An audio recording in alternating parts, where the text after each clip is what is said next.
Fala galera, sejam todos bem-vindos. Está começando mais um episódio do Marco 10, o seu podcast para resenhas sobre o futebol carioca. O meu nome é Gabriel Salotti e estou aqui com meu parceiro de sempre, Lucas Matias. Fala rapaziada, tudo certo? Bora aí pra mais um.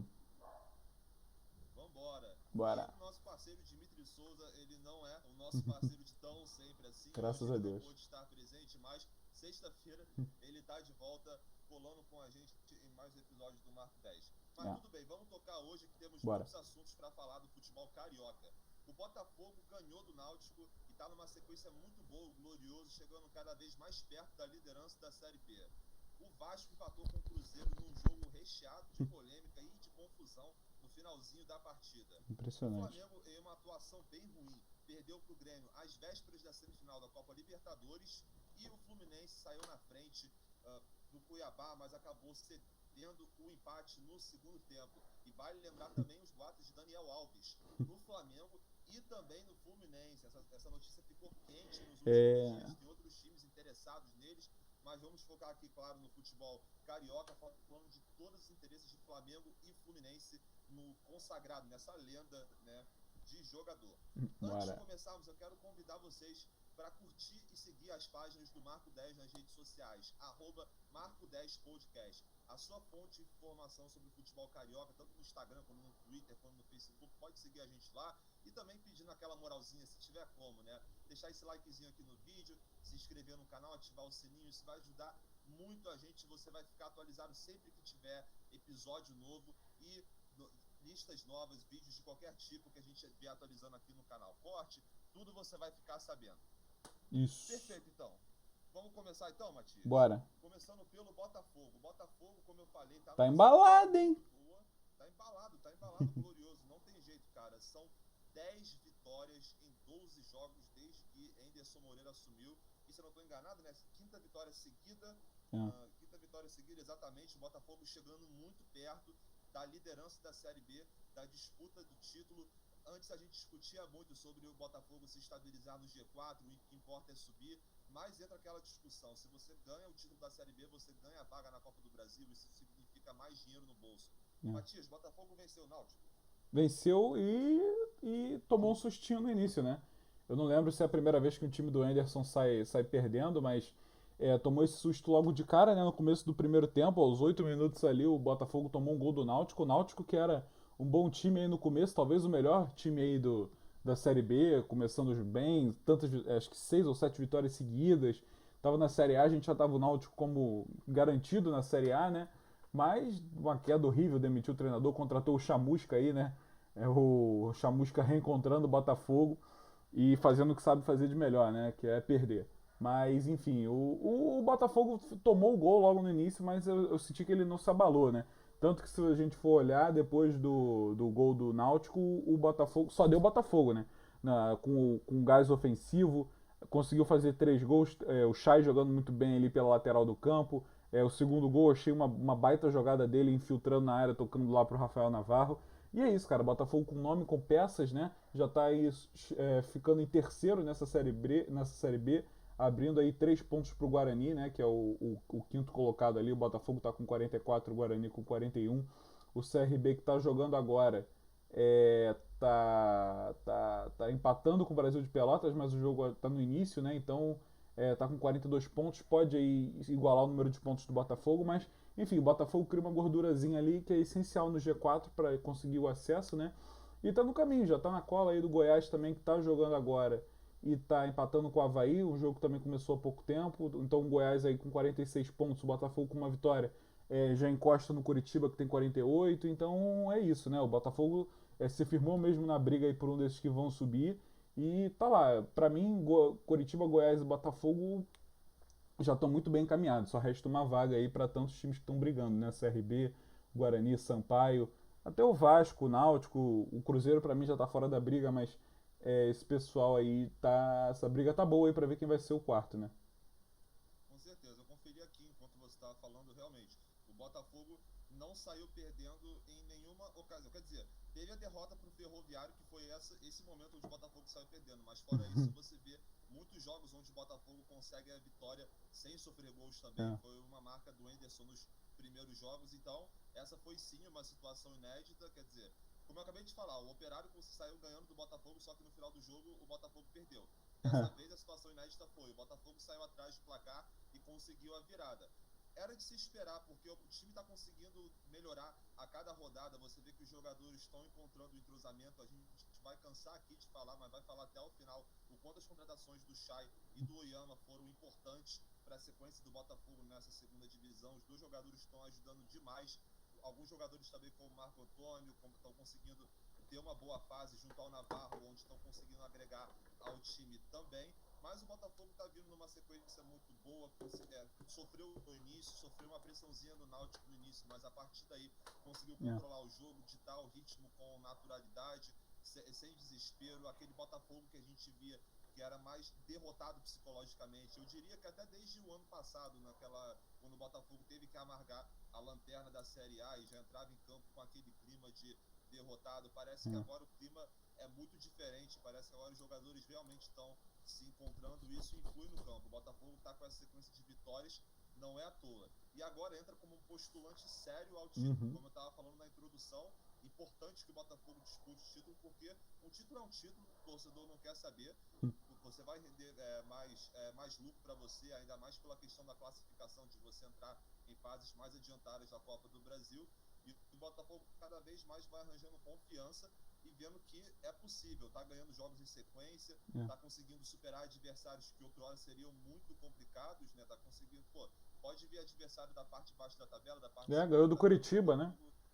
Exatamente. Dentro e fora. O Botafogo não liga para isso. O Curitiba aqui é o líder, né? Nesse momento. Tá 4 pontos do Botafogo, Exatamente, ainda é o líder com 4 pontos do Botafogo. Os dois times ainda vão jogar nessa rodada, né? A rodada que já está acontecendo agora, enquanto nós gravamos esse podcast, mas o Botafogo vai ter jogo, por exemplo, na quinta-feira. Então, o time está melhorando bastante, não tem muito de novo para falar, porque o Botafogo está conseguindo ter um bom desempenho há vários jogos, mesmo com aquela queda do Operário, aquela derrota. Ainda teve aquela polêmica de arbitragem, teve uma ótima atuação do goleiro Simão do Operário, então foi bem um ponto fora da curva, mas acontece, algumas derrotas vão acontecer, mas o Botafogo pode cada vez mais olhar para o alto, olhar a voos maiores, porque é claro que quanto antes conseguir essa classificação para a Série A vai ser bom. O Botafogo, entre os 3 grandes na competição, é disparado, que mais está perto disso. Eu acho que está numa situação complicada, e o Cruzeiro nem se fala. Então o Botafogo tem que voltar para onde não devia ter saído, e agora se vê como postulante real para a classificação para a Série A, né? Isso, certo. Pois é, cara. 2 gols do Rafael Navarro, né? Provavelmente vai ganhar aí o nosso melhor da partida. Vamos lá, já vamos engatando nesse aspecto então, né, mano? Chegou a hora, né? O melhor, esses talvez o do Flamengo e do Vasco não, mas os jogos conseguiram mostrar umas muletas muito fortes pra gente, né? Então, nesse do Botafogo aí, pra mim é bem claro o Rafael Navarro como sendo o melhor, né? Exatamente. O Chay também fez uma boa partida, criou várias chances para o Botafogo. Tiveram alguns jogadores que tiveram boas atuações, mas ainda assim, né, o argumento dos 2 gols é muito difícil de você contestar. Se não fosse esses 2 gols, o Botafogo teria empatado com o Náutico, então, quer dizer, 2 gols a menos do 3-1, então nada mais justo que dar esse melhor em campo para o Navarro. Isso. E o pior, cara, quem que você achou? É porque o Pedro Castro ele sai muito cedo do jogo, né? Com 15 minutos ali, com 10, sei lá, ele já sai e entra o Oyama, que depois faz o gol. Então eu achei que ele não estava jogando bem, mas aí também ficou machucado e jogou muito pouco, eu acho que seria injusto. Por ter jogado mais tempo, né? Eu acho que o Varley fez uma partida muito abaixo, assim, do que foi esse ataque do Botafogo. Eu não achei ele muito voluntarioso, não achei ele muito... fazendo o que ele estava fazendo nas últimas partidas, né? Então, talvez aí por essa quedinha eu iria por ele. Tô com você. Pode ser o Varley o nosso pior em campo, junto com Navarro, o melhor. Isso. Show de bola. Próximo jogo do Botafogo vai ser contra o CSA, fora de casa, né? Vai ser lá em CSA. Isso. 23 de setembro, quinta-feira, 7 horas da noite. O Botafogo completamente vivo agora na disputa pelo título, que parecia, tá muito perdido, né? Cara, é foda ter que reconhecer que eu fui a favor da permanência do Chamusca. Tu tem É. que pegar minhas palavras e engolir, né, mano? É foda. É, o Foi o cara último do quando não podcast a me sabe. render. O cara quando não sabe nada de futebol é foda. Exatamente, porra. O meu negócio é voleibol, mano. Pois é. Foda. Vamos lá, próximo jogo. Vasco e Cruzeiro. Meu irmão, esse jogo aí deu uma confusão, cara, no final. Eu tava acompanhando e realmente foi difícil. O que eu mais achei engraçado foi ver como tanto os narradores da Globo quanto os caras da Cruzeiro Esportes, Nossa. por exemplo, quem acompanha as lives do Casimiro, tá ligado? Como que eles ficaram revoltados, até os comentaristas da Globo com os cruzeirenses comemorando com tanto tesão, assim, sabe? Nossa, É. e todo mundo, pô, tá 2-1, cara, pra pegar a bola e voltar pro meio campo. Mas não, tava 1-1. O Vasco sofre de mais um mal, né, cara? Parece que é a maldição do Fernando Diniz, aquela parada, pô, mano, tu joga bem boa parte do jogo, você sai na frente e aí toma um gol de empate no finalzinho, e dessa vez com bola aérea de novo, né? Um É. roteiro parecido com o do CRB, né, Matias? É duro, né? A Globo fez uma besteira gigante aí nesse jogo, né? O culpado disso tudo não é ninguém mais do que a Globo, né? Não sei como que o repórter de campo ali não gritou na hora, né, que foi anulado. Ele não avisou o Luiz Roberto lá, porque ele ouviu, né, que o Luiz Roberto não tinha falado que o gol tinha sido anulado. Então, para quem estava assistindo o jogo, para quem estava transmitindo, hoje até no Globo, quer dizer, ontem, né, no Globo Esporte até o Thiago Medeiros, né, que eu acho que é o apresentador agora, ele falou, né, que teve um equívoco, pediu desculpa para todo mundo, mas enfim, você não pode que os narradores e comentaristas estão fazendo jogos do estúdio, né? Porque por causa da pandemia eles não estão mais indo pro estádio. É um erro que eu acho que se tivesse no estádio. Acho não, eu tenho certeza. Se tivesse no estádio não aconteceria. Mas enfim, aconteceu. E tem umas coisas que só acontecem com o Vasco mesmo, né, cara? É impressionante. A gente tem aí o Cano, que é um baita centroavante numa má fase. Fez um gol no último jogo, mas tá numa má fase, e quando entra o Pirulito lá, o Daniel Amorim entra, faz gol, muita gente pedindo pra ele ser titular, pro Daniel Amorim ser titular, né, pro Cano pegar um banco. Enfim, eu acho que é isso mesmo, quando você tem um cara que é muito bom e ele não tá rendendo, você tem que deixar ele no banco um tempo, deixa de relacionar alguns jogos, fala que tá poupando, né, parte física. É o que o Fluminense faz toda hora aí com o Fred, você vê, esse jogo contra o Cuiabá ele não foi nem relacionado, nem viajou, eu acho, pra Cuiabá, então quando você tem um cara desse calibre aí, que já também não é nenhum garoto, você tem que proteger ele, né? Tanto das críticas quanto a parte física dele, né? Então um negócio aí a se pensar, né? E sobre o jogo é isso mesmo que a gente falou, né? Se a gente for olhar só os números, é Fernando Diniz total esse jogo, né? O Vasco jogando bem, Morato fez a partida aí da vida dele, jogou pra cacete, mas o Vasco não conseguiu vencer o Cruzeiro, que seria ali, né? Entre aspas, é um rival direto, né? Gabriel, acho que você travou. Não, Ah, não, você só tá desculpa. parado. Só É, tá parado há muito tava tempo. olhando a colinha, Não, rapaz. não, suave. Pode falar. Tô Mas, ouvi não, tudo, não, ouvi não, tudo. não, suave, suave. O Cruzeiro é que, assim, entre aspas, é um rival direto ali pelo acesso, né? Seria, depois desse empate, eu acho que fica muito ruim pros dois.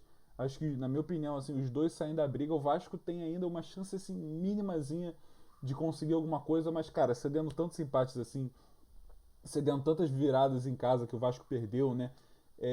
Cara, é um trabalho muito ruim que fez o Vasco, então eu acho que tá muito difícil o acesso, não sei se vai rolar, não.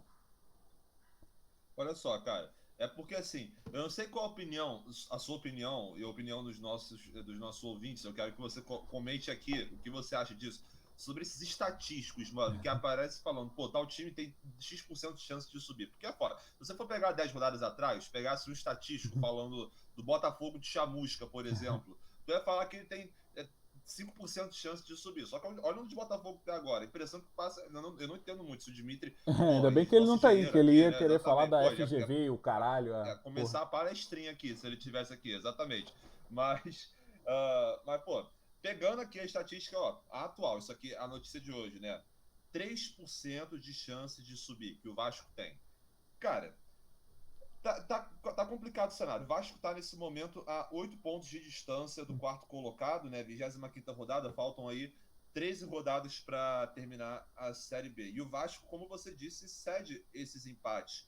E num roteiro que está sendo parecido, que for parecido nesses dois jogos do Fernando Diniz. O Vasco começa o primeiro tempo jogando bem, nos 45 primeiros minutos, começa pressionando muito o adversário, não deixando ele ter liberdade para construir o jogo de trás, às vezes até com uma dificuldade na criação, mas isso foi mais visto no primeiro jogo. No segundo jogo, o Vasco já conseguiu ter mais efetividade, também empurrado pela sua torcida, né? São Januário recebeu alguns milhares de torcedores ali, e o Vasco conseguiu criar, conseguiu ser perigoso, levar perigo para o gol do Fábio, que foi exigido, fez boas defesas, poderia talvez entrar na lista de um dos melhores do jogo, se a gente não fizesse apenas dos times cariocas. Mas o Vasco conseguiu ter até um desempenho melhor, na minha opinião, do que no jogo contra o CRB no primeiro tempo, mas assim como no segundo tempo desse jogo contra o Cruzeiro, aconteceu a mesma coisa que a do CRB, que eu não sei dizer se é uma orientação do Fernando Diniz, eu acredito que não. Eu acredito que é o adversário que começa a ter a disposição para, poxa, vamos devolver na mesma moeda, vamos tentar atacar também, porque se você for ver as estatísticas do segundo tempo, você vai ver que o Cruzeiro teve mais posse de bola, teve bem mais posse de bola, teve 66%, e também teve mais finalizações e finalizações a gol do que o Vasco. Então isso é um reflexo do que foi esse segundo tempo para o Vasco, que teve um roteiro parecido com o do jogo contra o CR, algo que o Diniz deve melhorar aí. Mas ainda assim, cara, o Vasco estava ganhando. Aquele gol, eu também queria ouvir a sua opinião, cara, sobre a anulação do gol de fato, tipo, porque acho que era o Sandro Beirarriste na central do apito, ele falou que foi uma mão acidental, né? Porque ela bate no peito, depois ela vai para a mão que tá levantada. Tu achou que foi o que ali, mano? Pô, eu Tem tenho que uma parar para decorar essa conduçãozinha, regra né? da mão. Eu tenho que parar para ver essa regra da mão, decorar mesmo qual é o certo, o que tá agora Cara, eu em acho que pauta. nem Mas quem esses tá. Eu lances que acho. a bola bate numa parte do corpo e depois vai pro braço, pô, mano, isso é o que mais me buga, sinceramente, mano. Eu Não sei acho o que que você acha. nem os árbitros decoraram essa regra ainda, porque a gente vê na Série A alguns marcando, na Série B não marcam, aí na Série B marca, na Série A não marca. Ou seja, a gente não tem um padrão aí, né, na nossa arbitragem. É horrível, assim. O nível da arbitragem brasileira é baixíssimo. Então, a gente pode falar uma coisa aqui que aí no jogo seguinte o outro juiz vai marcar diferente. Então, assim, a gente não fica até à mercê da ruindade deles e, enfim, e acontece isso, né? Exatamente. Na minha opinião, eu acho que, assim, a bola bate antes e bate no braço, mas eu acho que se não tivesse o braço dele ali, a bola sairia do domínio dele, né? Ele perderia o domínio da bola. Então eu acho que a mão ajudou ele nesse lance. Então, pra mim foi bem anulado, né? Não sei a sua opinião aí. Cara, eu concordo com você. É porque tem a diferença, mano, tipo assim, do que tá na regra e do que você acha que deveria ser, entendeu? É. Na minha concepção, essa parada aí é mão, entendeu? Porque eu sou do tipo de pessoa que eu quero reduzir o máximo possível a abertura para É. contatos de mão no futebol. Claro, tá, tem umas coisas específicas, umas situações específicas aqui e ali, mas para mim isso aí deveria ser marcada a falta, mas muitos torcedores vascaínos discordaram, o próprio, claro, comentarista de arbitragem da Globo discordou, então Se o a gente torcedor tivesse um outro vascaíno está no vascaíno seu aqui, a direito gente lhe aí de daria discordar da a gente. opinião dele, né? Queremos ouvir a opinião de vocês. Coloque aqui nos comentários se você achou que no lance do PEC, se foi mal anulado, se foi bem anulado, o que você achou? O fato é que todo mundo ficou bugado, né, quando acabou o jogo, mas enfim. E o Vasco tomou mais um gol de bola aérea, né, cara? E dessa vez foi ridículo, dessa vez foi uma colaboração da Gol defesa que feio deixou demais. simplesmente um buraco. E aí você pode falar também do nosso Vanderlei nesse gol, né, cara? Que também Não não se toma fez jeito, né? presente, não toma jeito, exatamente. Dá vontade de apagar o vídeo da comparação da montagem de elenco do Vasco e Eu Botafogo que a gente avisei. fez. Avisou Esse mesmo. vídeo tá aí, né? Vai lá ver o que eu falei, que tá lá tudo que alguém ponderado falaria, né? Não, mas não é qualquer um, é nosso especialista em goleiros na posição, Lucas Matias. E Fala. bem, o Vasco mais uma vez não consegue resolver o problema de bola aérea, não consegue resolver problemas básicos de marcação. Padrões foram identificados, coisas que aconteceram contra o CRB voltaram a acontecer contra o Cruzeiro, além do gol sofrido de bola aérea, cada cruzamento na área do Vasco é um Deus nos acuda, é um nervosismo, o trancado do torcedor, vamos colocar em palavras, e o Vasco ainda precisa melhorar, cara, precisa, assim, na verdade, assim, o Vasco até que melhorou se você for parar pra ver, né, mano, porque Melhorou o essa jeito de postura jogar, né? ele melhorou o jeito de jogar, Quer esse dizer, eu não jeito sei se melhorou, ofensivo eu não sei se melhorou, só que mudou o jeito, né? mudou, porque esse jeito ofensivo, ele sufoca sim o adversário, pelo menos nas atuações do primeiro tempo do Vasco. O Vasco consegue deixar a saída de bola do adversário encurralada com a sua marcação alta, com os zagueiros ali perto da linha do meio campo, mas ainda assim, cara, toma o gol no final, não consegue ganhar. entendeu? Então até que ponto é de fato melhorar, sabe? O Uhum. Vasco tá num momento que não tem como melhorar o desempenho, porque aí vai sair na... Não, cara, o Vasco tá a poucas rodadas disso, nosso amigo, 3% de chance, sabe? Tá a 8 pontos de distância do G4, faltando 13 rodadas para acabar. Cara, estatística, mas eu vi alguma conta aí, sei lá, cara, são 60 pontos, né, para subir, uma porra dessa, né? 62, né? 62, exatamente. Tinha um númerozinho aí do lado. Cara, o Vasco tá com 34, mano. Faltam 13 É. rodadas. O Vasco vai ter que ganhar a porra toda, praticamente. Ou pelo menos perto disso, sabe? E agora não vai ter jogo fácil. Agora vai ter só time em vias de querer se firmar no G4 ou então se escapar do Z4. Então só vai ter time querendo dar a vida aí, cara. Tá, E o Cruzeiro tá, tá tá com quantos difícil a pontos? Tu situação tem do aberto Vasco. aí? O Cruzeiro tá com 31 pontos. Tá com 3 pontos a menos que o Vasco, tá na 13ª colocação. O Cruzeiro vai ter que fazer mais 31, né? Vai ter que dobrar a pontuação aí em poucos jogos que faltam. É Meu muito Deus, tá difícil. O muito difícil pros Cruzeiro, dois. pra mim, tá mais um ano aí na Série B. Não, com certeza. O Vasco também tá muito difícil a situação dos dois. Eu acredito que o É. Vasco possa ter algum momento que o time deslanche e esses erros sejam corrigidos, tanto na questão de criação, de às vezes você ter mais disposição para matar o jogo, mais disposição, não apenas isso, mais tática também, mais Uhum. formas para matar o jogo, como também, de preferência, a coisa mais urgente possível é consertar os erros defensivos, coisa que a gente sabe que nunca foi o forte do Fernando Diniz. É. Algo que deveria ter sido levado em conta pela diretoria do Vasco na hora de fazer essa contratação.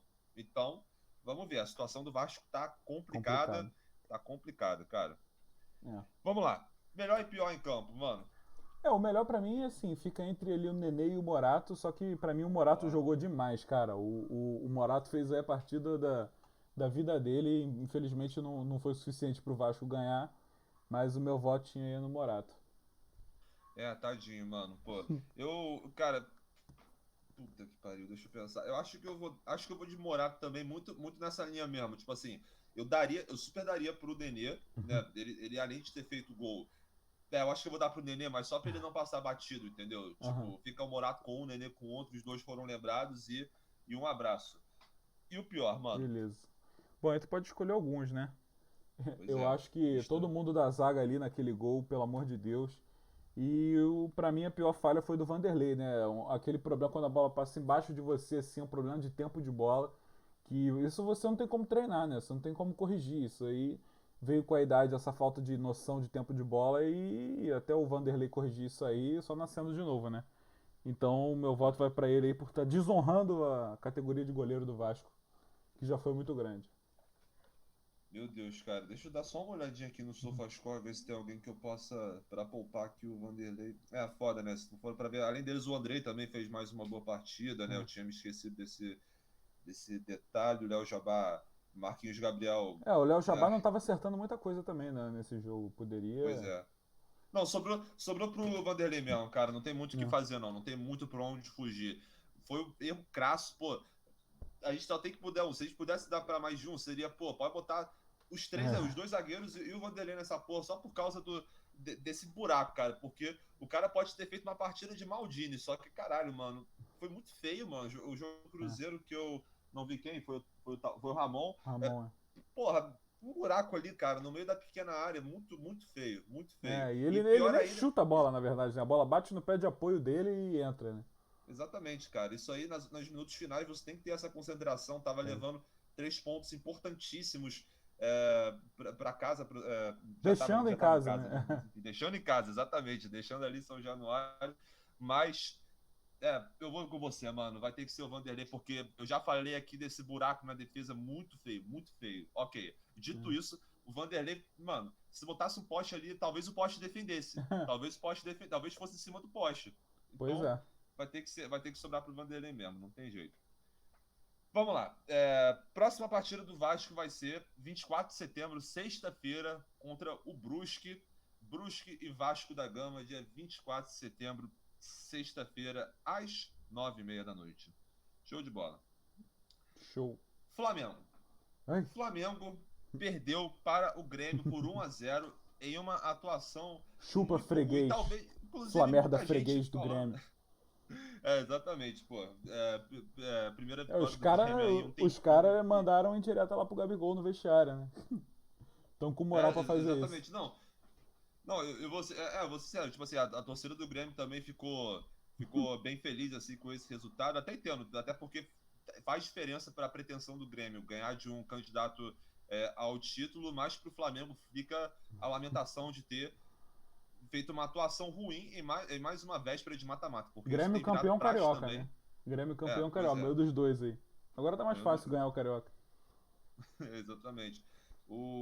Então, cara, o Flamengo mais uma vez fez uma atuação ruim em uma partida antecedendo o mata-mata, né? Porque teve aquele 5x1 com o São Paulo, beleza, mas aí depois teve o 4x0 contra o Inter, que seria contra o Olímpia, depois teve 1x1 contra o Ceará, que também antecedeu o mata-mata, e agora, mais uma vez, o Pelo menos o Flamengo Flamengo passou em perde. todos esses, né? Todos esses mata-matas o Exatamente. Flamengo Não, passou, então... até porque tem o debate, né, mano? Tipo, dessa derrota servir pra chacoalhar os jogadores, pra você tirar o salto alto, pra É. você entender que, pô, não é só jogar que a vitória vem, não, tem que ter concentração, tem que se dedicar. Às vezes serve pra tirar esse salto alto mesmo. E eu queria saber, cara, também, inclusive uma discussão que eu até não parei pra pensar, mas só meio que raciocinando aqui, cara. Muitos torcedores falando que essa atuação contra o Grêmio foi pior do que no 4x0 sofrido pelo Internacional. Porque assim, o Flamengo contra o Internacional conseguiu chegar bastante, foi uma noite inspirada do goleiro colorado, o Daniel, mas contra o Grêmio, o Flamengo foi inefetivo. O Flamengo praticamente não conseguia, como falou o Theo Benjamin, né, sempre consigo nos comentários, acho que foi ele que disse isso, o Flamengo não conseguia nem chegar na linha de fundo para cruzar. Entende? Então, Uhum. e ainda com alguns erros bobos na defesa também. O que você achou desse jogo, Matheus? A gente pode falar que o Flamengo jogou um pouco, assim, melhor porque perdeu de menos, né? Contra o Inter deu mais espaço, mas também contra o Inter, o time do Inter é melhor do que o time do Grêmio, né? Então talvez isso responda aí essa questão. E naquele jogo também o Diego Alves estava, se rolasse a bola para ele ali, ele deixaria entrar. Então são esses dois Pois é. fatores aí que diferenciam principalmente esses jogos, né? Mas realmente o Flamengo fez uma partida muito abaixo aí, parecia que tava com aquela soberba, né, de eu vou vencer o jogo a qualquer momento, não tem problema. O Gabigol debochando lá de todo mundo. Então, assim, é um jogo que também dá um alô pro Flamengo que ele não tá com essa. Que mostra que o Flamengo não é imbatível, né? O Renato mesmo falou isso aí na coletiva depois, mostra que o time não é imbatível, não só a camisa do Flamengo não vai garantir 3 pontos, tem que jogar bola também, isso é importante. A gente teve aí mais um gol de cabeça também que o Flamengo sofre nessa bola aérea, parece que é um problema de todos os cariocas nesse ano. Mas, assim, o Borja, ele é um bom centroavante que tinha acabado ele não jogou, né, pela Copa do Brasil, não lembro, acho que ele não tinha jogado. E aí ele reencontra o Flamengo aí agora e faz esse gol, achando um buraco na defesa ali. Não, ele jogou, foi até ele que deu aquele tranco Ah, é no verdade, Rodrigo do Caio no Rodrigo início, Caio, né? é Uhum. verdade, verdade. Mas aí, enfim, né, ele conseguiu ganhar de todo mundo ali dentro da área e fez o gol. Então o Flamengo ainda tem uns problemas para resolver que o Renato parece que está trabalhando nisso, né? Ele parece confiar bastante aí no Léo Pereira, no Bruno Viana, que vinham jogando, fazendo. O Bruno Viana tinha até dado uma baita melhorada aí nas mãos do Renato, né? Então, enfim, o Renato parece que confia bastante nele, mas vamos ver, né? O Flamengo não é imbatível, acho que nenhum time é imbatível, né? A gente vê aí que enfim, o Galo já perdeu recentemente, o Galo quase. O Fluminense fez um baita jogo contra o Galo, vamos ver aí. Hoje tem uma primeira semifinal, né? Palmeiras e Galo daqui a pouco vão jogar aí para decidir como é que vai ser o primeiro jogo da semifinal para o suposto adversário do Flamengo aí, né? Então, vamos ver como é que vai ser, né? Tô curioso. Esse jogo, pra mim, sinceramente, não mostrou muita coisa, não, porque mostrou algumas fragilidades do Flamengo, mas também, assim, nada é muito que o torcedor precisa se desesperar, entendeu? Para o jogo de amanhã pela Libertadores. Eu acho que o time do Barcelona, ele não é tão. Ele se equipara ali com o do Grêmio, né? Mas eu acho que o Barcelona ele não tem tantos talentos individuais como o Grêmio tem. O Campeonato Brasileiro é muito, muito, muito, muito melhor que o equatoriano. Então o Grêmio está na zona de rebaixamento do Brasileirão comparado com o Barcelona, que talvez seja, eu não sei, tá? Mas que talvez seja o líder do equatoriano. Não quer dizer muita coisa. Se os dois se enfrentassem ali, talvez o Grêmio saísse vencedor, né? O Grêmio saiu nessa Libertadores para um time do Equador, né? O Del Valle. Mas, enfim, eu acho que o Barcelona ele tem mais vontade, ele tem mais pelo que brigar do que o Grêmio. Talvez ele faça um jogo mais competitivo contra o Flamengo do que o Grêmio fez, né? Pois é, a gente estava falando aí sobre o Flamengo não ser imbatível, e não só não é imbatível, como parece que você pode seguir um roteiro para ganhar do Flamengo, ou pelo menos para ter uma imposição no placar sobre o Flamengo, que é a questão de você jogar mais reativo, de você jogar mais defensivo, de você conseguir matar o jogo no contra-ataque. O Internacional fez bastante isso no 4-0 e o Grêmio conseguiu montar uma defesa realmente muito sólida. O Felipão conseguiu elaborar um esquema defensivo muito bom para essa partida, onde o Flamengo só conseguiu dar uma finalização ao gol na partida inteira. E, se eu não estou enganado, o Grêmio terminou com mais finalizações e mais finalizações ao gol também. Confirmando isso aqui, sim, exatamente. Porra, uma finalização do gol do Flamengo contra 5 do Grêmio, sendo que o Flamengo teve 62% de posse de bola e o Grêmio teve 38% de posse de bola. Então, só isso já demonstra muito do que foi o jogo. Não só isso, como atuações individuais muito apagadas de vários dos jogadores do Flamengo. Gabriel Barbosa, mais uma vez, inoperante, né? O Vitinho também estava numa boa sequência, mas aí agora voltou a ficar bem abaixo. O Léo Pereira foi em cima dele, onde aconteceu o gol do Grêmio. Então, e o Isla também, que está tendo todo esse conflito com a torcida do Isla, porra, apagando as fotos com a camisa do Flamengo, aí depois postando uma mensagem, e depois a torcida se dividindo entre dois, né? Primeiro, tem que dar o apoio, o que eu defendo, a galera não aprendeu nada com o Michael. Impressionante com o relato do Michael, dele ter passado por depressão, ter pensado em se matar, e aí, que bonitinho. Aí a torcida se sensibiliza por isso. 2 dias depois, Isla joga mal. Porra, vamos chincalhar o cara na rede social. Pra quê? O que pode dar de errado, né? E a torcida se divide entre esses dois grupos, né? Entre os caras que pensam em dar uma moral pro Isla, né? E também a galera que pensa, tem que aguentar a pressão, não sei o quê. Mas, nesse limbo, o Isla acaba fazendo mais uma atuação abaixo, não consegue entregar. E, bem, a atuação individual abaixo se juntou com a atuação coletiva abaixo, gerou tudo uma fórmula para um desastre, onde o Flamengo acabou perdendo 3 pontos, mas não é um cenário de terra arrasada de forma alguma. O Flamengo tem alguns desfalques importantes, como, por exemplo, Felipe Luiz e Arrascaeta, mas é importante lembrar também da discussão da Arrasca dependência. O Flamengo deveria ter um elenco capaz de suprir a ausência do Arrascaeta, embora a gente saiba que são pouquíssimos jogadores que fazem a função do Arrascaeta com a perfeição que ele faz. Eu não consigo pensar em nenhum no futebol sul-americano que eu acho que o Casares é ele parecido. Pois é, mano. Casares que tava, a gente vai entrar isso daqui a pouco, mas ele... exatamente, mano. Só que ele tá parecido ali comigo. Mano, hoje eu fui na farmácia, moleque. Hoje eu fui na farmácia, 98 quilos, simplesmente, mano. Há um mês atrás eu tava com 95. 3 quilos ali é um Big Mac que a gente come, né? Depois a gente recupera. Perfeito. Mas, enfim, como eu tava falando, atuações individuais ruins, atuação coletiva ruim, Arrasca dependência. Flamengo em vias aí de esperar o Arrascaeta retornar a tempo, pelo menos, do retorno das semifinais da Libertadores. O Felipe Luiz também, jogador importantíssimo, ainda mais com o René ainda precisando. Achei ok, umas interceptações importantes, mas ainda precisa de mais alguns jogos para recuperar o seu ritmo de jogo. E também tem a questão de que eu estava lendo aqui antes de começar que o Renato Gaúcho, pelo visto, está pensando em escalar o Davi Luiz para o jogo de amanhã contra o Barcelona do Equador. Vamos ver como é que vai ser essa nova era da defesa do Flamengo com a dupla de zaga Rodrigo Caio e Davi Luiz. Porque, como a gente estava falando em alguns episódios do podcast, Léo Pereira estava se recuperando, sim. Bruno Viana estava se recuperando também. Os dois começaram muito criticados, mas conseguiram já arranjar um respeito pela torcida. Mas é muito difícil você bancar essa dupla titular, Rodrigo Caio e Davi Luiz. O que o torcedor do Flamengo pode ficar confortável é que tem pelo menos jogadores que mostraram boas atuações e entrosamento com o time nessas últimas partidas, e quando precisar, por exemplo, Rodrigo Caio se lesionar de novo, vai ter opção ali do banco. Mas partida aí do Léo Pereira, onde a bola acabou passando por ele, o Borja, no caso, acabou passando por ele e conseguindo marcar o gol pro Grêmio.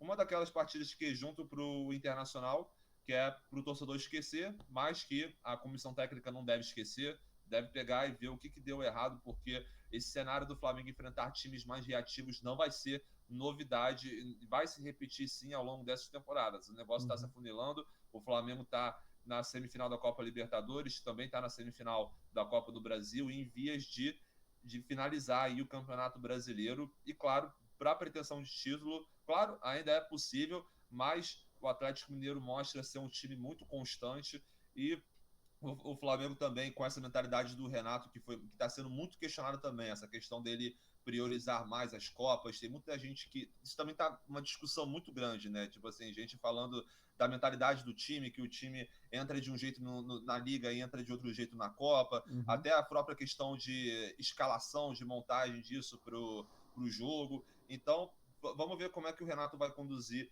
o time para daqui para frente. Eu vou falar uma opinião pessoal minha aqui, gente. Eu não tô querendo falar que tem que ser assim. Eu não tô querendo falar que todos os torcedores têm que pensar como eu, porque eu acho que a maioria dos torcedores vão discordar de mim. Eu já falei isso em outro episódio, mas eu vou reatar isso aqui, mano. Eu iria para as Copas, sinceramente. Eu garantiria a classificação na Libertadores e iria pelas Copas, mas eu acho que tem um motivo que é muito principal, cara, que é o retorno financeiro que as duas Copas podem dar para o time, cara, que ganhar a Copa do Brasil e a Libertadores. Eu acho que se você tentar trocar cada um desses pro Brasileirão, vai ficar menos dinheiro, cara. Então, nesse momento difícil do Flamengo, eu acho que ajudaria para o time ganhar as duas Copas, tentar, eu não estou dizendo que é tão fácil assim, mas, pô, o Flamengo se beneficiou do chaveamento, agora vai pegar um adversário chato, o Barcelona, e também outro chatinho na Copa do Brasil, o Atlético Paranaense, mas vamos ver. Se o Flamengo terceiro ano se seguido de dedicar... Flamengo e Atlético Paranaense na Copa do Brasil. Exatamente, já tá E o Flamengo foi ficando eliminado em todos, rotineiro. né? Oi? E o Flamengo foi eliminado em todos, né? Em 2020 passou. Não, em 2020 passou e foi eliminado pro São Paulo nas quartas de É final. verdade, Aí no anterior foi eliminado pro Jorge Jesus, com o time do Jorge Jesus foi eliminado. É verdade. Mas vamos ver agora desempate, né? Quer dizer, esquecendo, claro, a final da Copa do Brasil de 2013, mas enfim, o desempate nesses 3 anos seguidos. E o Flamengo, como eu tava falando, acho que deve ir para as Copas, mas não é regra. E você, flamenguista? O que você acha? Tá. Quero o seu comentário aqui, se você acha, porque eu também conheço gente, pô, que quer bater o bagulho do São Paulo. São Paulo, do Brasileirão desde 71, é o único tricampeão consecutivo do Campeonato Brasileiro. Então, conheço muitos Nossa, o Fluminense flamenguistas quase conseguiu isso, cara. Porra, é foda. né? Só ficou faltando aquele De do 2011. Corinthians ali no meiozinho, né, porra? Ficou faltando isso. Pois é. Foda. Quase deu pro Vasco esse aí também, né? Quem diria? Pro Vasco também, né? O Vasco também que bateu muito lá na frente, mas acabou perdendo pro Corinthians. Mas, enfim, eu quero saber o que você acha, torcedor flamenguista. Você quer ver o time ganhando as duas Copas ou você prefere perder uma das Copas para o time sendo tricampeão brasileiro consecutivo a primeira vez desde o São Paulo? Comenta aí que a gente quer ouvir a sua opinião, hein? Ou alguns outros amigos flamenguistas que eu tenho, né? Além de você, outros, eles falam que, assim, eles querem que o Flamengo seja o maior campeão de todos, assim, em todas as competições. Então, não está muito longe disso, né? Levando em consideração os brasileiros, né? Pelo menos equiparar ali, né? Porque a gente tem na Libertadores São Paulo, Santos e Grêmio com 3, né? O Cruzeiro e o Grêmio na Copa do Brasil que estão muito distantes, né? O Flamengo tem 3, pode chegar a 4 aí, e o Cruzeiro tem 6, o Grêmio tem 5 também, né? Então o Flamengo pode encostar ali. A visão dos meus amigos flamenguistas, eles querem que o Flamengo chegue, pelo menos equipare com esses gigantes aí também, para ser ali um dos com mais títulos, né? No Brasileirão já é um dos com mais títulos, né? Tá nessa prateleira aí, tá com 8, pode chegar aí a 9, né? Pode virar Enia, que aí ficaria só, acho que só atrás do Palmeiras e o Santos eu acho que tem 8 também, não sei, mas Isso, o enfim, Santos tem 8. Então vamos ver aí, né? A visão que eu tenho dos amigos flamenguistas é essa, que é sempre o Flamengo como um dos maiores lá em cima, né? Porque até 2019 o Flamengo, ele era um grande time, tinha uma baita torcida, mas em títulos não era assim tão expressivo. É muito expressivo, sim, era campeão mundial, enfim. Mas não é tão expressivo quanto os times de São Paulo, assim, e os do Sul, né? Que tinham muito. O Flamengo tinha uma Libertadores, os outros tinham 3. O Flamengo tinha 5, né? Até 2009 ali. 5 brasileiros, e o São Paulo e o Palmeiras já tinham. E o Santos e o Palmeiras já tinham 8. Então o Flamengo tá encostando nessa rapaziada aí, né?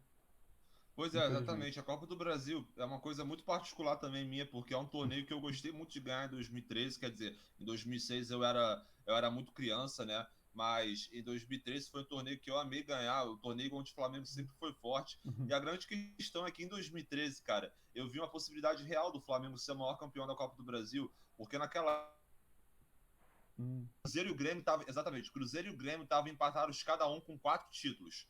E aí o Palmeiras também estava empatado com o Flamengo com 3 títulos. O Corinthians também 3 títulos no caso. Só que de 2013 para cá, já deu pro Grêmio ganhar mais um título, ficar com 5, e do Cruzeiro ser bicampeão consecutivo, É. ficar com 6 títulos, muito grande, e o Palmeiras já descolou do Flamengo nessa lista, ganhou a verdade. Copa do Brasil Ano passado.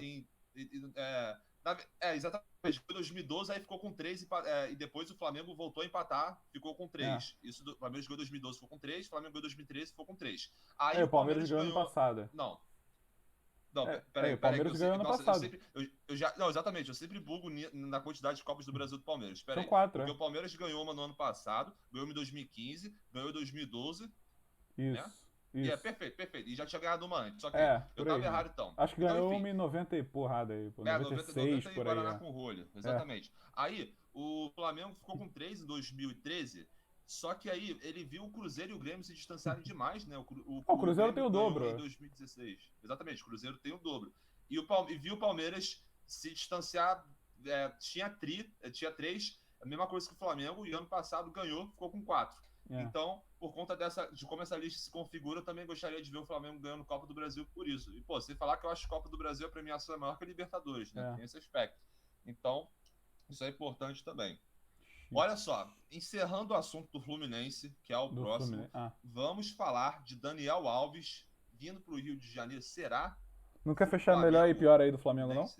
Exatamente, eu só tava falando, tipo, fica aqui, torcedor, vamos falar de Daniel Alves daqui a pouquinho, mas teremos sim melhor e pior do Flamengo. Bom, vou deixar contigo aí porque eu não vi o jogo todo, cara, mas assim, como pior, eu vi um pessoal xingando o Isla, xingando uma rapaziada toda aí, vamos ver, né, como é que foi. Difícil, cara, sinceramente, tá vasto a seleção de pior em campo, tá vasto. A de melhor em campo tá bem delimitado até. Eu diria que a gente teve 3 destaques. Andréas Pereira, né, que ele pediu pra ser chamado assim, não apareceu tanto, mas no jogo onde, pô, geral foi abaixo, assim, ele é aquela mesma coisa que eu falei no outro episódio. Ele demonstra técnica ao tocar na bola, mas ainda assim parece estar muito sumido na posição de segundo volante. Muitos torcedores pedem para que ele seja um meia central, como substituto do Arrascaeta. Ainda tem a questão de que ele pode estar se entrosando com o elenco, essa posição é um pouquinho sensível nesse aspecto, mas eu achei que ele foi um dos que não fez total cagada. Eu acho que vai sobrar com o Everton Ribeiro, meu melhor em campo, vem numa boa sequência, não conseguiu fazer tanto a diferença, mas foi o que mais se esforçou, um dos que mais se esforçou na questão de criação de jogada, e um destaque especial também para o Diego Alves, que pegou um pênalti no final do jogo, né? Quer dizer, é uma das coisas que você pode buscar aqui, ó, minuciosamente para tentar salvar o cara. Então, eu acho que dito isso, fazendo as análises desses 3, assim, que eu achei que é o que você pode tirar alguma coisinha, eu dou meu melhor em campo pro Everton Ribeiro. Não foi nem uma partida tão boa quanto ele tem feito, quanto as partidas que ele tem feito ultimamente, mas ainda assim fez o suficiente aí para levar o melhor em campo, mas uma atuação coletiva muito apagada, uma atuação individual do resto do time muito abaixo também. Então eu vou deixar com o Everton Ribeiro esse melhor em campo. Quanto ao pior em campo, porra, cara, um leque aí, né, mano? Tipo, o Vitinho jogando mal, o Gabriel Barbosa não fazendo nada com porra nenhuma, o Isla jogando muito mal de novo. Pô, cara, acho que eu vou dar pro Gabriel Barbosa essa aí, cara. Porque, caralho, cara, é porque o centroavante também é uma posição muito ingrata pra questão de melhor e pior em campo, mas ele não conseguindo dar continuidade de jogada, estava errando quase tudo, sabe? É super plausível dar isso pro Isla também, sabe? Porque ele também não jogou bem, não conseguiu acompanhar o ataque do Grêmio quando ele subia, quando ele entrava muito em contra-ataque, também não estava dando um bom apoio. Eu acho que talvez fique entre esses. Vitinho pode ser aí também, cara, mas eu vou dar pro Gabriel Barbosa, mano, sinceramente, cara. Não gostei da partida dele, não. Eu vou contigo aí. Vou comprar o seu e vambora. Show de bola, vambora então. Galera, próxima partida do Flamengo, pô, semifinal de Copa Libertadores. Flamengo e Barcelona de Equador no Flamengo. Não, brincadeira, no Maracanã. Pô, dessa vez é foda falar. Aterro do Flamengo, cara, no Campinho. Lá na Gávea. Flamengo. Pô, na Gávea, exatamente. Flamengo e Barcelona do Equador. Amanhã, 22 de setembro, às 9h30 da noite. Primeiro jogo da caminhada do Flamengo aí. Esse vai ser o primeiro jogo de 3 que o Flamengo precisa para ganhar o tricampeonato da Copa Libertadores. Vamos ver, tô super ansioso para ver como é que vai ser esse jogo. Vamos lá, galera. Ai, meu Deus. Flusão. O Fluminense, quis vencer um puta golaço do Luiz Henrique, devo se dizer, sofreu o gol ainda no primeiro tempo, inclusive vou deixar para o Matias falar, né? O 16º pênalti sofrido na temporada, disparado o time que mais sofre E pênalti na 15 Série A. entraram. E 15 entraram, pois é, só um que foi defendido longe do campeonato, no longevo campeonato carioca, né? Que ficou lá Ninguém pra bate pra trás. fora também, né? Impressionante. Não, é o que eu falei, cara. Pô, os últimos dois pênaltis, a gente vai falar de novo que o Marcos Felipe não pega pênalti, mas os últimos dois pênaltis não foi culpa dele, não, cara. Pô, um foi na gaveta, acho que foi contra o Galo, né? É, E o foi outro do Hulk. exatamente, foi na bochecha da rede, esse do Cuiabá praticamente, aí é É, foda bateu também. muito bem ali. E com o Marcos Felipe acertando os dois cantos, se eu não tô enganado, né? Não, no do Hulk ele não acerta não, mas também, mesmo se ele acertasse, não chegaria. Ok. Não pegar. Ah, é Ele verdade, é acertou verdade, eu tô no, lembrando ele disso. acertou no do Reinaldo, que foi contra o São Paulo, mas também não pegou. Também foi bem batido. Pois é. Mas e aí, cara, fala pra mim, mano. O Fluminense sai na Ah, não quero frente. não. Tá bom, então. Eu posso começar Não, só tô um zoando. comentáriozinho. Tá. Não, vai, fala esse teu comentário. Não, um padrão que eu falei aqui sobre o Fernando Diniz, que eu tô percebendo que tá se repetindo também no Marcão do Fluminense, no time do Marcão, é a questão do Fluminense fazer gols, sair na frente e depois parar de jogar. Você tá vendo isso Uhum. também? É, cara, depende um pouco do. Eu acho que depende um pouco do adversário, né? A gente viu que contra o Atlético Mineiro fez um bom jogo, mas depois que tomou o primeiro gol, o Marcão recuou do mesmo jeito. Então, acho que, assim, varia muito. Eu acho que o Marcão ainda não é muito bem delimitado, né? O Roger a gente sabia que era sempre jogando pra trás, não interessava se estava ganhando, perdendo, empatando, era sempre pra trás. Eu acho que o Marcão ainda tá buscando, assim, o seu estilo, né? Mas eu acho que ontem começou jogando muito bem, né? Fez um golaço com o Luiz Henrique, cara, que tá jogando demais, graças a Deus.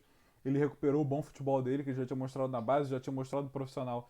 Tava um pouco caído, né? Tava um pouco abaixo, mas agora já tá melhorando. Ele fez gol em, se eu não me engano, em 3 dos últimos 4 jogos, então participa da assistência também. Luiz Henrique tá jogando muito bem, isso é bom, né? Mais um moleque aí de Xerém rendendo, é o que a gente sempre fala, Xerém salva. Se não tiver dinheiro, como não tem pra contratar, põe um moleque de Xerém que sempre sai alguma coisa boa dali. Mas também sai muita merda, né? Não vamos ser aqui também hipócrita. Mas então é isso, cara. A gente tá passando por muitos erros individuais que acabam prejudicando todo o coletivo, né? É mais uma partida muito, muito abaixo do Samuel Xavier, tanto na marcação quanto no ataque, que era o ponto forte dele. Um pênalti extremamente bobo, cara. Como é que você. O cara tava de costas, se eu não me engano, foi o Papagaio que sofreu o pênalti, o jogador que era do Palmeiras, né? O Samuel Xavier chega dando um carrinho nele dentro da área. O Papagaio tava de costas pro gol, assim, muito difícil ele conseguiria fazer alguma coisa com aquele lance. Ele ia pegar essa bola, ia sair da área. Enfim, ele chega dando um carrinho, comete o pênalti. Pô, e aí a gente fala, né? O Marcos Felipe não pega nenhum pênalti, mas, porra, também não tem obrigação nenhuma. A obrigação é dos babacas não fazerem pênalti, né? Mas, enfim, acabou fazendo. O Fluminense tomou mais um gol. Mas antes desse gol do Cuiabá, né, de pênalti, teve o gol do Bobadilha, que já tá jogando também. Assim, falar que ele tá jogando muito bem é forte, mas ele tá um nível acima do Abel agora, na minha opinião. Antes o Abel era o primeiro reserva ali do Fred. E nesses jogos que o Fred não vai, que ele é poupado, enfim, ou tá suspenso, eu acho que agora o Bobadilha já assumiu esse posto de reserva do Fred. Vem fazendo gols, não vem jogando bem, mas vem fazendo gols, então ele é um 9. Então, que se dane se ele não vai jogando bem, se ele tá fazendo gol, que é a função dele, que faça e continue ali. Ele foi esse gol numa boa jogada do Danilo Barcelos, que pra mim foi um dos melhores em campo, né? Até ali até o meio do segundo tempo pro final. O Danilo Barcelos estava jogando bem, depois ele cansou, ele até substituiu dentro do Marlon. Eu nem lembrava assim que ele estava no plantel, mas enfim, o Danilo Barcelos faz uma boa partida, tanto que depois do segundo gol do Fluminense, eu mando lá no grupo, né? Finalmente, quer dizer, perdemos a nossa muleta, né? Não vamos ter em quem votar aí como pior em campo, mas logo depois o Samuel Xavier faz aquela merda lá e tá muito, muito cotado para assumir esse posto. Mas enfim, o jogo do Fluminense tá muito para frente. O Fluminense ele joga sem meias de criação, né? Joga com 3 volantes. No jogo de ontem foi o Nonato, o Martinelli e o Iago Felipe, né? Essa trinca aí que normalmente é o André no lugar do Nonato, mas o André estava suspenso. O André que volta e renovou hoje com o Fluminense até 2024. Ainda bem, essa é uma das melhores coisas aí da gestão do Mário, que é conseguir manter os moleques. Então, assim, é isso. O Fluminense joga sem esse meio de criação, mas eu não sinto que o Fluminense tenha muita dificuldade para criar. Eu não sei a visão das outras pessoas, mas na minha é essa. O Fluminense estava com meias muito abaixo, assim, o Nenê, que poderia ser ali o melhor meia, ele já estava no banco, pegando banco para esses moleques aí da volância. saiu, foi pro Vasco. O Casares não tem como, sinceramente, ele não é um atleta de futebol, mas há muito tempo aquela foto dele bebendo água ali com a pança pra fora, assim, porra, aquilo não é físico de jogador de futebol que quer brigar por alguma coisa. Desculpa, o Casares já jogou bem esse ano, entrou em algumas situações e fez boas jogadas, mas não tem como, ele não é um atleta há muito tempo. E o outro meio é o Ganso, né? Que é o Ganso, né? A gente fala isso e ele tá lesionado, tá com a mão quebrada, enfim. O Fluminense não tem o meia para botar ali, o Nenê foi pro Vasco, enfim, Casares e o Ganso já falei. E aí, com esses três volantes, eu acho que o Fluminense ele não perde a capacidade de criação. Eu acho que o Iago e o Martinelli, principalmente, são muito criativos ali e conseguem distribuir bem esse jogo. O Nonato também. O André é um pouco menos, mas ali ele dá o gás na marcação e fica tudo certo. Mas com o poder dos pontas ali, né? Tanto nesse jogo o Caio Paulista, que pra mim foi mal também, e o Luiz Henrique, eles dão um gás na armação que é um meio-campo muito leve, muito jovem, assim, que consegue dar uma dinâmica, uma velocidade que aí que o centroavante, o Bobadilho, o Abel e o Fred são três centroavantes muito parecidos, né? São três postezões lá, o Fred tá até um pouco menos poste ultimamente, né? Tem voltado um pouco para ajudar na armação, mas são três centroavantes muito parecidos que com esse esquema do Fluminense não precisam correr tanto e aí conseguem fazer os seus golzinhos, né? Vamos ver se isso vai se manter aí para os próximos jogos. Acho que, enfim, o Fluminense pediu para tomar um empate aí, fazendo tanta merda individual. Fez o terceiro gol, né, o gol do Nonato, que eu não entendi por que o Caio Paulista ficou deitado lá na frente do goleiro do Cuiabá, lá do Walter. Porra, e aí a bola. E aí o gol é anulado porque ele supostamente interferiu no lance, mas você vê que na hora do chute o Walter tinha total visão, mas enfim. Ele ficou sentado ali, ele toma uma trombada do Luiz Henrique e ele fica sentado ali com a porra da mão na barriga, na frente do gol. Tanto que na hora que sai o gol, eu até falo no grupo, né? Porra, se o Nonato chuta, bate no Caio Paulista e não entra, eu ia ficar muito puto. E eu fiquei muito puto não por isso, né? Mas porque anularam, porque o babaca tava ali e atrapalhou o goleiro. Mas, enfim, é muito errinho individual, muita bobeira que pode acabar prejudicando aí muito lá na frente, né?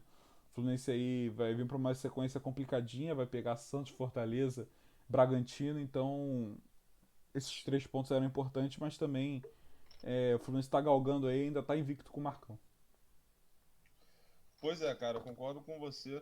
O Fluminense acabou sofrendo empate mesmo nesse padrão que eu identifiquei, Ah, e que o eu segundo falei gol no do início, Cuiabá, onde o né, que eu não Fluminense falei, foi uma falha ali do Luca, que simplesmente, de novo, ele faz isso. O Fluminense já tomou um gol, assim, se eu não me engano, contra o Inter, que o Luca abandona o lance na lateral, deixa de marcar o ponta dos caras, e ele consegue fazer o cruzamento livre, aí tem o bate-rebate na área, e a bola também, como foi com o Vanderlei no jogo do Vasco, a bola passa ali embaixo do Marcos Felipe e é gol. Então, mais uma falha aí do Luca, é impressionante.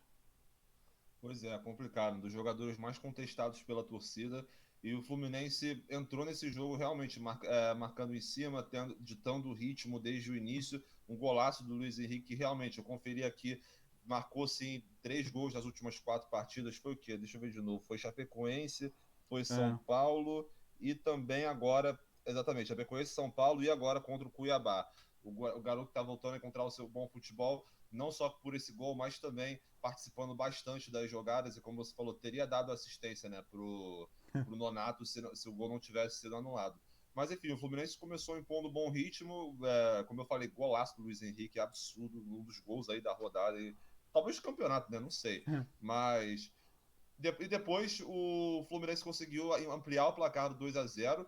Se a gente estava falando sobre o quanto o Luca é contestado, bem, temos outro jogador contestado que, pô, conseguiu simplesmente um 7.9 no SofaScore, muito bom, muita boa nota para o Danilo Barcelo, dessa assistência, contou além do que ele fez na marcação, ele chegou ali pela esquerda, conduziu a bola desde a intermediária, deve-se dizer, cruzou na medida para o Bobadilha marcar o segundo gol do Fluminense, e, cara, o pênalti sofrido foi sacanagem mesmo, cara. O Samuel Xavier, tudo como você descreveu perfeitamente. O Papagaio estava de costas pro gol, ele provavelmente teria feito um passe para trás, ou então ia dar um jeito de se livrar da bola. Era uma jogada morta, era uma jogada que não ia dar em nada, e o Samuel Xavier foi lá e fez questão. Não, Cuiabá, por favor, volte pro jogo, Cuiabá.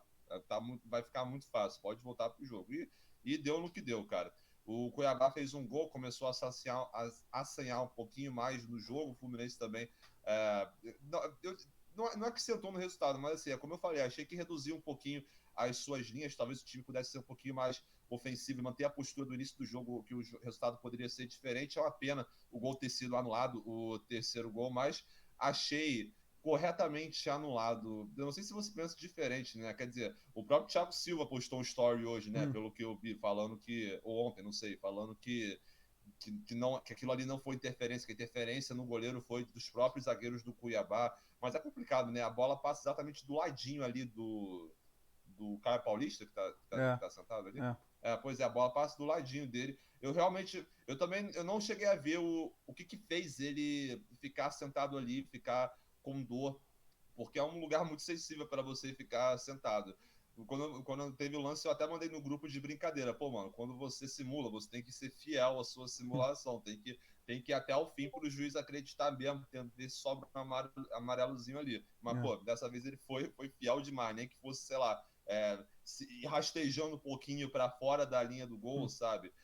Mas mesmo assim, foi um gol bonito. Infelizmente, o gol anulado, um gol que daria sim uma tranquilidade para o Fluminense no decorrer do jogo, mas o Cuiabá teve mais posse de bola no segundo tempo, tentou chegar, mas o Fluminense também teve mais finalizações e um resultado para o time do Marcão lamentar mesmo, porque assim, o Cuiabá pode ser um time, obviamente, de menor expressão, mas é um time que conseguiu avançar boas posições agora com o Jorginho de técnico, inclusive os dois estão juntinhos na tabela, o Fluminense está em oitavo colocado e o Cuiabá está em nono, né, 29 e 28 pontos respectivamente, mas mesmo assim era um jogo que o Fluminense poderia ter ganhado pela questão da diferença dos elencos, a questão também dos trabalhos que acabaram sendo alterados pela metade. O Fluminense tem jogadores mais talentosos e poderia ter saído lá de Cuiabá com o resultado favorável. Ainda mais tendo a possibilidade de ampliar o placar, podia ter estado 3-1, mas aí ficou 2-1. O Fluminense poderia ter tido um resultado melhor, sim, durante esse jogo. Quanto aos jogadores em si, é verdade, o Fluminense joga com 3 volantes, eu sinto tanto o Martinelli quanto o Iago Felipe, mas ainda mais o Iago Felipe encostando bastante no setor de ataque. O Iago Felipe, que foi, uma grata surpresa para o torcedor tricolor nesse ano, um ótimo, excelente jogador.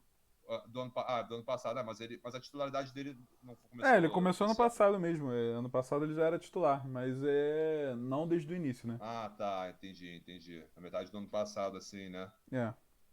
Pois é, de qualquer forma, uma grata surpresa para o torcedor tricolor, o Iago Felipe jogando muita bola o ano todo, um dos jogadores que costumam se destacar no time tricolor. Luiz Henrique também um mérito. E Danilo Barcelos é aquela história, né, cara? Para o torcedor tricolor. Quer dizer, o cara é abaixo tecnicamente, mas o torcedor sempre tem que torcer para ele fazer boas atuações e melhorar, né? Conforme os jogos vão passando. E foi isso que ele conseguiu fazer dessa vez, foi isso que ele conseguiu entregar, mas claro, né? Você monitorando o mercado para contratar um substituto e, quem sabe, um titular também. E aí, aliás, por falar em lateral do Fluminense. Tá, mas peraí, antes antes da gente entrar nisso aí, ah, ah. eu queria falar um pouco não só aí do time que entrou, né? É impressionante, setembro de 2021 e o Wellington ainda é relacionado para os jogos do Fluminense. Setembro de 2021, Casares e Luca ainda são a primeira opção para entrar. E então esse planejamento está muito ruim, muito mal montado. Então o Mário vai ter bastante trabalho. O John Arias entrou aí no jogo ontem e entrou jogando bem, querendo muito jogo. Tomando algumas decisões erradas, mas aí, assim, tudo bem, né? Eu acho que para o jogo contra o Bragantino teria que ser ali o John Arias junto com o Luiz Henrique para fazer essa titularidade aí nas pontas. O Caio Paulista, desde que voltou de lesão e de que foi comprado, desde que recebeu 8 milhões de reais aí, não vem jogando nada. Então, eu acho que o John Arias está merecendo essa vaga do Caio Paulista e junto com o Luiz Henrique compor esse ataque aí com o Fred, com o Bobadilha ou com o Abel. Vamos ver qual vai ser, né? Então, só isso que eu queria, só esse adendo que eu queria fazer, né? Pode falar aí agora. Não, perfeitamente. Até porque a gente discutiu bastante no último episódio a questão Ih, de peraí, deu ruim austeridade. na sua câmera aí. Eu acho que vou ter que dar um F5 aí. Ficou. Deu ruim? Eu tô aqui. Não, você tá aqui, Me mas é vendo. porque ficou bugado a sua câmera aqui. Calma aí. Deixa eu ver se eu resolvo. 2 segundos. Gabriel Meu vai Jesus sumir amado. aí. Calma aí. Acho que. Deixa eu ver se. Aí, voltou. Voltou. Olha lá, Voltou, que show de lindo. bola. Não, a gente estava discutindo no último episódio a questão de austeridade por parte da diretoria do Fluminense, questão a você manter alguns certos nomes no seu elenco por um salário e idade que são incompatíveis com o próprio discurso de austeridade. E, bem, tem a questão também do Wellington, que é um jogador muito contestado pela torcida. A gente também chegou a discutir sobre o caso do Matheus Ferraz, zagueiro de 35 anos, se eu não estou enganado, e que ainda recebe um salário elevado, mesmo sendo, sei lá, a quinta opção para a zaga do Fluminense. E agora surge essa questão do Daniel Alves sendo discutido no Fluminense. Já foi discutido no Flamengo também, vou falar minha opinião daqui a pouquinho, mas o que eu ouvi dizer, né, Matias, foi 800 mil de salário, não é isso mesmo? É isso, né? O Fluminense. Tem alguns clubes que estão interessados, né, no Daniel Alves aí. O Fluminense, Flamengo, o Internacional, o Atlético Paranaense e alguns clubes de fora do Brasil também.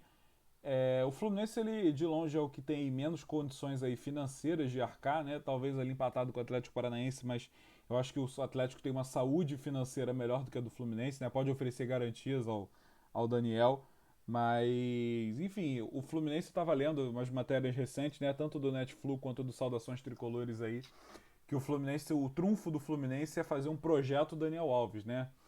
O que depois eu dou minha opinião, mas esse projeto seria um contrato maior do que os outros clubes oferecem. Se eu não me engano, seria um contrato de 3 anos até a Copa do Mundo.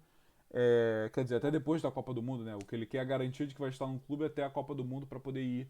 Ele quer ir para a Copa, né? Mas, enfim, o Fluminense daria essa garantia para ele de um contrato maior. Eu vi que o Flamengo ofereceu o contrato até o final da temporada, Atlético Paranaense ofereceu o contrato de 3 meses. Então, o Fluminense ele chegaria com esse contrato maior e um salário aí exorbitante que o Fluminense não tem dinheiro para pagar. O Fluminense não fez esse investimento no início do ano. Quando cogitou ali Roger Guedes, William Bigode, Jean Pierre, quando esses nomes estavam cogitados, o Fluminense nem pensou em abrir o bolso e agora com o Daniel Alves vai abrir. Um jogador que, porra, ele chegou no desde que ele chegou no Brasil, ele não teve nenhuma sequência de jogos em alto nível lá pelo São Paulo. É um jogador que desagrega o elenco, né? Pode desunir ali o time. Então, para mim, é um grande tiro no pé se o Fluminense fizer isso com um salário tão alto. E tem outra, o teto salarial do Fluminense era 300, 400 mil. O Fred recebe isso. Ele vai receber o dobro do Fred dentro do Fluminense. O Fred vai ficar tranquilo com isso. Enfim, é surreal assim, né? Vamos ver o que vai acontecer aí. Eu acho que seria um tiro no pé o Fluminense fazer isso. Mas se conseguir negociar um contrato longo e ele recebendo ali uns 500 ou 400, que é o teto ali do clube, eu acharia uma boa. Na lateral direita ele escolhe camisa ali, né? Porque nem o Calegari, que é novo, nem o Samuel Xavier, que tá uma merda por enquanto, bancariam ele. E no meio campo também eu acho que ele pode jogar, né? Como eu falei, o Fluminense não tem meia. Se ele chegar para querer jogar ali no meio campo, vamos ver se ele consegue, né? Mas eu não traria não nessas condições aí que estão sendo divulgadas. 800 mil, cara. Você pode reformular um time aí, trazer dois jogadores de posição diferentes, carentes no elenco, né? O Fluminense não tem um lateral esquerdo, por exemplo, tá só com o Egídio, Danilo Barcelos e o Marlon agora, então eu guardaria esse dinheiro. Abriu um pouco de espaço na folha, né, com a saída do Nenê, com essa rescisão amigável, mas o Nenê ganhava em torno de 400 mil no Fluminense, então abriu um espaço, mas não tanto assim, né? Vamos ver aí, se no final do ano com a dispensa de alguns jogadores, se dá para aumentar o nosso teto, e aí se ele ainda estiver desempregado ou não, traz ele, ou então traz outros nomes mais de peso, que é o que eu faria, eu guardaria esse dinheiro para trazer uns caras melhores ano que vem. Ah, com certeza, precisa de inteligência na contratação, no Cara, é o que monitoramento a de gente sempre mercado. fala, quando você é pobre, você não pode sair gastando assim, você tem que gastar inteligente. Exatamente, cara. E assim, em campo, eu não tenho dúvidas que o Daniel Alves chegaria para agregar. Claro, com o Uhum. jogador com o status que ele tem, com a história que ele tem. E no São Paulo, achei até que assim, ele saiu contestado, teve muitas questões, teve os jogos que ele saiu para a convocação, mas ainda assim, acho que ele tem a entregar tecnicamente. Mas, pô, cara, e na questão do Fluminense, pelo momento que o Fluminense está financeiramente, que são 700 milhões em dívidas, e com o presidente fazendo discurso de austeridade, para mim não tem cabimento, não tem lógica na contratação do Daniel Alves. Seria uma coisa de jogar para a torcida, na minha opinião, onde o diretoria fala: olha só, torcedor, nós contratamos um dos jogadores mais lendários da história do futebol, agora ele, porra, tá com a gente, vai ajudar, não sei o quê, mas tendo consequências pro bolso, para a questão do elenco também. Isso que você falou é muito importante, do Daniel Alves já chegar recebendo o dobro do salário do maior ídolo recente da história do Fluminense. Então, todos esses fatores têm que ser levados em conta. Pro Daniel Alves no Fluminense, eu seria contra muito por conta como eu falei, pelo discurso de austeridade que tá rolando aí, né? Tipo, de você gastar inteligente, de você poder você poder realmente aliviar sua folha salarial demitindo esses jogadores, talvez contratando alguns a custos mais baixos, mas ainda assim, claro, mantendo o nível que o Fluminense deve ter de pretensão, claro, de brigar pelo G6 e tal, mas ainda assim, reduzir um pouquinho esse ímpeto de você querer fazer loucuras, porque isso para mim é uma loucura. Claro, o jogador, de novo, entregaria tanto no meio quanto na lateral, mas ainda assim é foda, cara. Pô, 800 mil de salário é brincadeira. Quando eu vi isso aí, eu fiquei assustado, mano. Assustado. Porque pro Fluminense tá um pouquinho distante, cara. E para falar sobre o Flamengo, é foda, cara, porque o Flamengo também tá num momento onde, assim, não só o Flamengo, como todos os times também sofreram com a pandemia. O momento financeiro do Flamengo é sensível, ainda mais com os jogadores que o Flamengo precisa manter no elenco.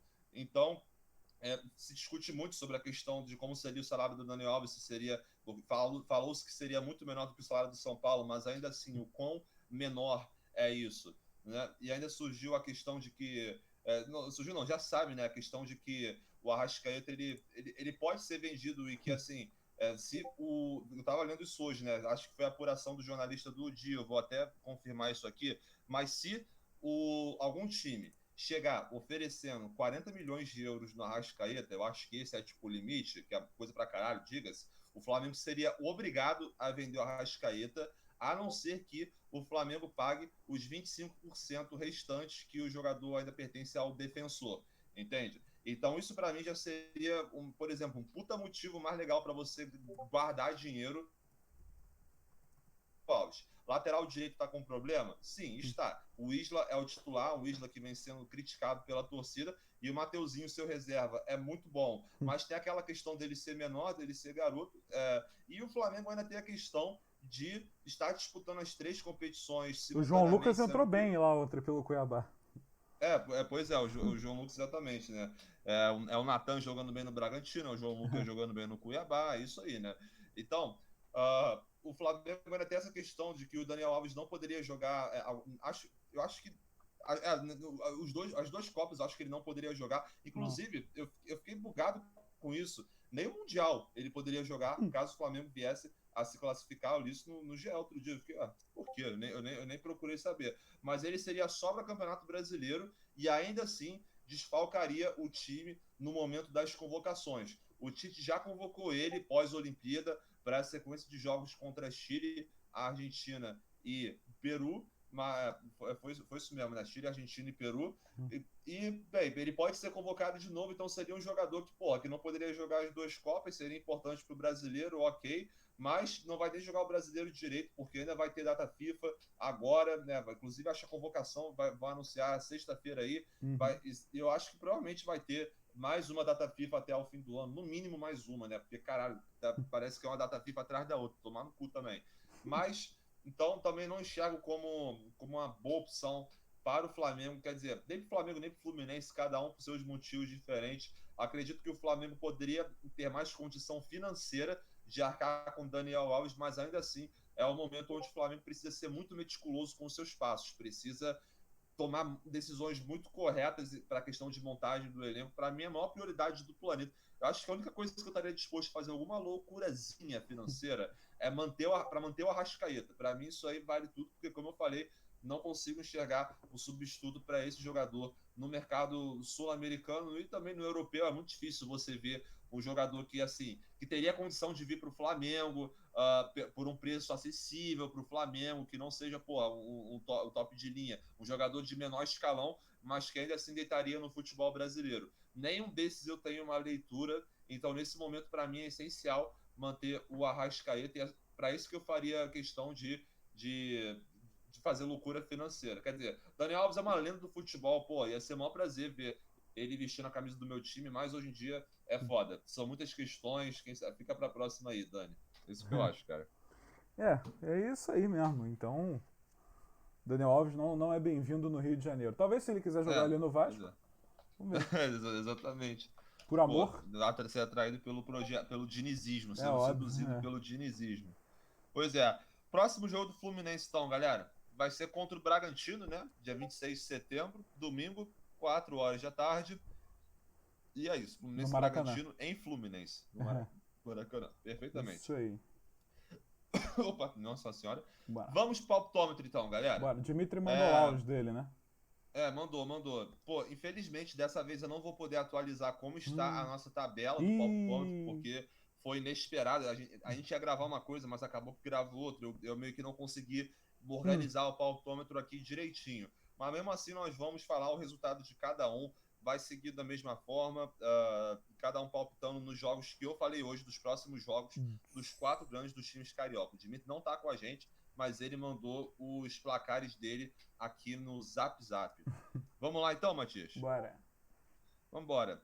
CSA e Botafogo. O Dimitri Ixi. colocou 1-1. 1-1. Pô, Eu meu vou irmão. de 2-0 Botafogo. Puta que pariu, mano. Falou rapidinho agora só porque. É lógico. Deixa eu pensar. 2-0 também. Ah, então eu vou de 2-1 Botafogo. Vai 2-1 Botafogo? Acho que 2-1, é. então. Acho que o Fogão vai tomar um golzinho aí só pra. Perfeitamente. Faz parte, né? É. Uma sequelada aí da dupla de zaga, mas vamos ver, vamos ver. Próximo jogo, Brusque e Vasco da Gama. Putz, cara, o Brusque tá mal, né? Buscou um empatezinho agora contra o Sampaio Correia, que eu tava vendo aqui o jogo. Mas tá mal, né? Tá mal. E é em Vasco, né? Não, é em Brusque. Eu acho que vai ser, então, outro jogo pra passar raiva, 2-2. 2-2. Dimitri botou Calma quanto? aí, deixa eu pegar a referência do Dimitri aqui. 2-1, botou 2-1 Vasco. Caralho, meu irmão. Puta, mano. Eu vou apostar no dinizismo, mano. 1-1. De novo. Terceiro 1-1 seguido. Pois é. Caralho, agora fodeu. Flamengo e Barcelona. 3-1, Dimitri botou. Deixa eu pensar, cara. 2-0. 2-1 eu vou. 2-0 Flamengo. Acho que o Flamengo não vai tomar gol, não. Esse time do Barcelona é difícil de fazer gol. Vamos ver, cara. Puta, eu tô ansioso. Minha amanhã vai ser meu. Não, amanhã vai. Tô muito feliz, na verdade, né, mano? Amanhã vai ser o meu retorno ao Maracanã depois dessa Teremos pandemia repórter aí. de campo lá? Transmissão ao vivo? Porra. Dá mais pra repórter doidão, tá ligado? Do jeito que eu vou chegar lá, no estado que eu vou chegar lá. Mas enfim, é assim, é foda, né? Vamos pra cima, né? Sempre bate aquela noia. Eu só imagino eu no estádio vendo Barcelona fazendo 2 gols no primeiro tempo. Bagulho assim, tá ligado? Mas, pô, tem que ter coragem, tem que ir pra cima, porque isso aqui é Flamengo. Vambora. É foda. Acabar Fluminense e Bragantino. Esse jogo vai demorar um pouquinho ainda, né? No final de semana, mas. É verdade, né? A gente pode deixar então o palpitômetro da sexta-feira, do episódio que a gente for fazer na sexta-feira. Tem toda razão, cara. Então a gente já pode falar logo. Você que sabe. Vambora então, se for. É só porque o Dimitri já mandou o resultado dele também, né? Pra não ficar, sei lá, injusto com ele de alguma forma. Botou 2-1 Fluminense. Eu vou de 1-0. Eu vou botar um que eu não boto há muito tempo. Eu vou de 1-0 Fluminense. 0-0. Ixi. Eu vou de 1-0 Fluminense. Vambora. 1-0 Fluminense. Um golzinho cagado ali que vão desenrolar. Bora. Veremos. Galera, estamos chegando ao final de mais um episódio do Marco 10. Quero agradecer muito a presença do Matias. De nada, é nóis. Acabando o vídeo aqui, pô, não se esqueça de deixar o seu like, se inscrever e ativar o sininho aqui no nosso canal no YouTube para sempre receber notificações de corte, de episódio novo, de especial, conteúdo muito maneiro que a gente está preparando para vocês. E lembre-se também de seguir as nossas páginas nas redes sociais, @marcaO10 podcast, Facebook, Instagram, Twitter. Pode curtir, pode seguir, que a gente posta atualizações sem ser os episódios novos. A gente posta notícias, posta dados, estatísticas, tudo muito legal. Mas, obviamente, a gente também posta lançamentos de episódios novos. A gente está sempre informando lá. Beleza, galera? Show. Até sexta-feira, então, até o final dessa semana, com tudo o que aconteceu no futebol carioca no meio dessa semana. Então, um abraço e até a próxima. Valeu!